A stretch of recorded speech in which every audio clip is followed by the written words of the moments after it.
গরম পড়তেই Malda medical college হাসপাতাল সহ জেলা জুড়ে রক্ত সংকট দেখা দিয়েছে। এই অবস্থায় রক্ত সংকট মোকাবিলায় এগিয়ে এলো মালদা মেডিকেল কলেজ হাসপাতালের নার্সিং স্টাফরা। মূলত তাদের উদ্যোগেই সোমবার মালদা মেডিকেল কলেজ হাসপাতালের প্রশাসনিক ভবনের সভাকক্ষে অনুষ্ঠিত হলো এক রক্তদান শিবির।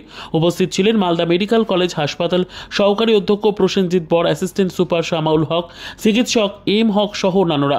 জানা গেছে 100 জনের রক্তদানের লক্ষ্যমাত্রা নেওয়া হয়েছে শিবিরে। মেডিকেল কলেজ হাসপাতালের নার্সিং স্টাফ, চিকিৎসক এবং অন্যান্য কর্মীরা এদিন স্বেচ্ছায় রক্তদান করেন। এদিন রক্তদাতাদের হাতে শংসাপত্র তুলে দেন মালদা মেডিকেল কলেজ হাসপাতালের সহকারী অধ্যক্ষ প্রসেনজিৎ বর।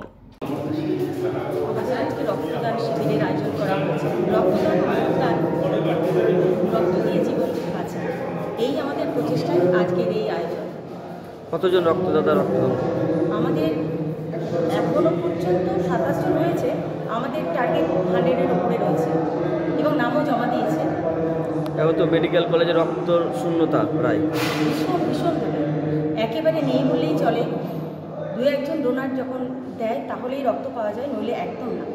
আর এই গ্রীষ্মকালে তো আরও বেশি চরম সংকট ওঠে। কি বার্তা দেবেন মানুষকে?